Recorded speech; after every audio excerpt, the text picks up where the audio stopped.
છોટાઉદેપુર જિલ્લામાં આરોગ્ય ટીમે મહેકાવી માનવતાની મહેક। આશા વર્કર અને આરોગ્ય ટીમે પ્રસૂત અને નવજાત બાળકને 2 કિમી પગપાળા ચાલી અને પહોંચાડ્યા એમના ઘરે। જય હિન્દ, હું છું સંજય શેહરાણા। જોડાઈ ચૂક્યા છો આપ ટીમ જાગૃત સાથે। છોટાઉદેપુર જિલ્લાના કવાંટ તાલુકામાં અનરાધાર વરસાદના કારણે મોટી સાંકળ નજીક આવેલ ઝાલાવાડ ગામનો કોઝવે ધોવાઈ જતા રસ્તો સંપૂર્ણપણે બંધ થઈ ગયો હતો। પરિસ્થિતિની ગંભીરતાને ધ્યાનમાં રાખીને આરોગ્ય વિભાગની ટીમ અને આશા વર્કરોએ માનવતાનું ઉત્તમ ઉદાહરણ પૂરું પાડ્યું। વાહન વ્યવહાર અશક્ય બનતા તેઓએ પ્રસૂતા દુર્ગાબેન મેહુલભાઈ તડવી અને તેમના નવજાત બાળકને સાથે લઈને અંદાજે 2 કિલોમીટર સુધી પગપાળા ચાલી સુરક્ષિત રીતે તેમના ઘરે પહોંચાડ્યા હતા। આ કામગીરીમાં આશા વર્કર કૈલાસબેન જયરામભાઈ રાઠવા સહિત આરોગ્ય કર્મચારીઓએ ભારે વરસાદ અને મુશ્કેલી પરિસ્થિતિ વચ્ચે ફરજ પ્રત્યેની નિષ્ઠા અને માનવતાનું અનોખું ઉદાહરણ રજૂ કર્યું છે। આ ઘટનાએ વરસાદી આપત્તિ દરમિયાન ગ્રામ્ય વિસ્તારોમાં આરોગ્ય સેવાઓ સામે ઊભા થતા પડકારો તેમજ મૂળભૂત સુવિધાઓની જરૂરિયાતને ફરી એકવાર ઉજાગર કરી છે। ત્યારે આ બાબતે છોટાઉદેપુર જિલ્લા પંચાયતના કવાંટના સદસ્ય યશવંતભાઈ ચૌહાણ શું કહી રહ્યા છે, સાંભળીશું તેમના શબ્દોમાં। નમસ્કાર।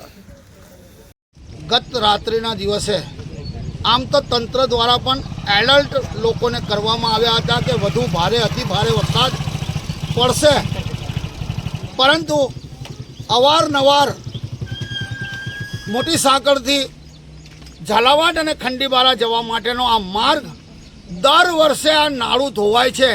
ગત રોજ જિલ્લા પંચાયતની સામાન્ય સભા યોજાઈ હતી, જેમાં મારો પ્રશ્ન આ પુલ બાબતનો જ હતો, પરંતુ ત્યાં આગળ સૈદ્ધાંતિક બાબતોને લઈને એવું કહેવામાં આવ્યું કે તમે 7 દિવસમાં અમને પ્રશ્ન આપ્યો નહોતો એટલે આજે તમારો પ્રશ્ન નહીં લેવાય।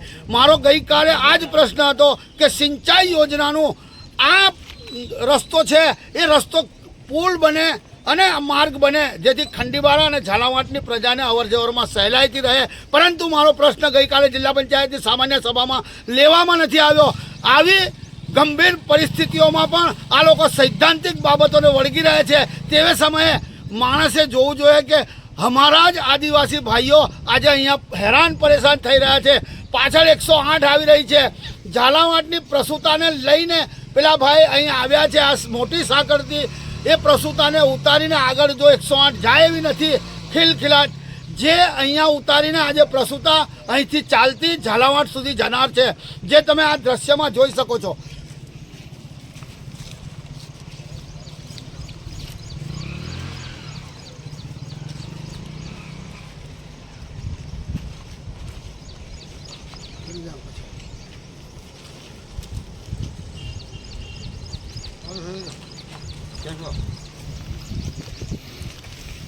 જ્યારે ભારતીય જનતા પાર્ટી બૂમો પાડીને 30 વર્ષના શાસનમાં એવું કહે છે અમે વિકાસ કર્યો છે, અમે વિકાસ કર્યો છે। આ કવાંટ તાલુકા મથકથી માત્ર 5 કિલોમીટરના અંતરે આવેલો આ બ્રિજ છે, જે છેલ્લા 3 વર્ષથી ધોવાઈ જાય છે, છતાં તંત્ર કોઈ ધ્યાન આપતું નથી। અહીંયા પાઇપ મૂકીને નાળા બનાવી દેવામાં આવે છે, પરંતુ આ જગ્યાએ અતિશય પુલની આવશ્યકતા છે, તો અહીંયા મોટો પુલ બનાવવામાં આવે એવી લોકોની લાગણી મને જોવા મળી રહી છે। હું હાલમાં જિલ્લા પંચાયતનો સદસ્ય કવાંટ જિલ્લા પંચાયત સીટ ઉપરથી છું, અને આ બધા જ ગામો મારા મત વિસ્તારમાં આવે છે, અને અહીંની પ્રજા હેરાન થાય ત્યારે મારું હૃદય પણ અહીંયા રડે છે।